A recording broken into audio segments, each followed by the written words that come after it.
é sorprendente. Bueno, non son experto en linguas e non quero dicir nada, pero parece un pouco sorprendente que o galego teña moitos elementos gaélicos, polo visto.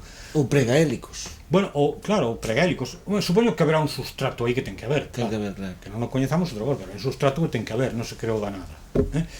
E si, retómase moito o tema do celtismo, pero desde outra perspectiva, de unha perspectiva diferente. Agora parece ser con estes estudios xenéticos, estudios... Bueno, con estudios xenéticos tamén, pero sobre todo que hoxe en día non se restrinse o celta pois a unha visión moi estreita que había, que era aquelo que se parecía a Hallstatt e a Latene, nada máis. Ora se dinse, non, realmente o mundo céltico é outra cousa, é un mundo atlántico que é incluso moi anterior á Idade do Ferro. Hai unha comunidade atlántica, eso é innegable.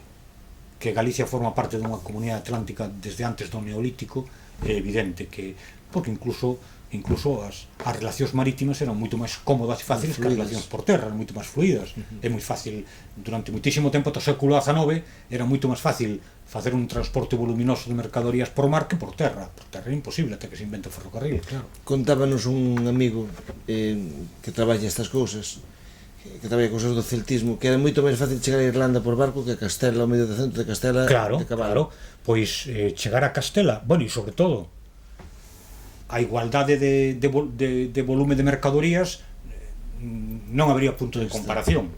Se ti querías levar 300 toneladas, a fluidez polo Atlántico, claro, 300 toneladas as podes transportar. Levar ao centro da meseta. Imposible.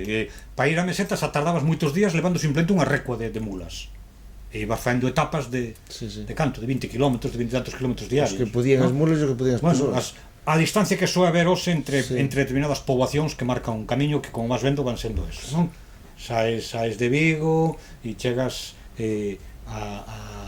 a Ponteareas, e saes de Ponteareas ao sitio e son etapas que vas facendo nun día. En un protocurrac, nun protocurrac chegas a Irlanda, chamo yo protocurrac, porque sería un currac deses, pois claro, pois chegarías a Irlanda pois en unha semana ou menos, ou non sei. Dependendo, con ventos favorables parece que podías chegar en menos, cun vento portante do sur, chegabas en 4 días, e en 4 días podías hablar un barco cargado con toneladas. En cambio, se querías ir a Castela, esas toneladas non as podías levar para empezar. Tardarías moitísimo máis. O mito é lexítimo, Anselmo? O mito é lexítimo na mitoloxía, mas en historia non. En historia non. Vamos a ver, en historia é lexítimo utilizar o mito como unha fonte de historia, podes utilizala. Ti podes indagar que hai detrás, que se agacha detrás dun mito. Xeralmente detrás dun mito hai historia, porque o mito ven sendo unha determinada interpretación moi simple, unha estilización da historia, cando non tes ao teu alcance a explicación histórica, recurres a unha explicación mítica de algo que ocorreu, algo que aconteceu. Entón, un historiador detrás dun mito debe pensar que algo aconteceu. Claro. Ligaba o do mito de Breogán, por exemplo. Por exemplo, hai mitos que se o Dinés de Castro, que son relativamente recentes, do século XIV, e que además están moi descritos e tes moita documentación ao redor do mito para chegar ao que... E entón un mito como Inés de Castro está moi pouco estilizado. Quer decir que ves moi ben o que hai aí de histórico. Canto máis te separas no tempo, os mitos son máis abstractos e máis escuros. Entón, se te vas ao de Breogán, retrocediches moito do tempo e xa non sabes ben que hai detrás do mito. Pero é moi lexítimo esculcar o mito para ver que información nos dá. O que xa non é lícito é confundir mito con historia. Entón, o mito ocupa a mitoloxía, é unha fonte para a historia e é un elemento da cultura dun país tamén, como tal mito. É un elemento da cultura, sabendo distinguir moi ben o que é unha cosa da outra.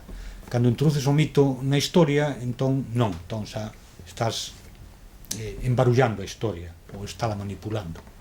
Moi ben, Anselmo, pois agradecemos que atenderas o noso chamado. E eu agradezo a vos, encantado a vosa atención. Agradecemos moitísimo, en fin, pois... Até máis ver, en breve, pois, vamos ver, deixarnos un tempo para poder traballar o asunto, e veremos isto por escrito e por visual, por audiovisual tamén. Entón, obrigadísimo. Encantado de, unha vez máis, estar contigo. Para o que queras. Obrigado.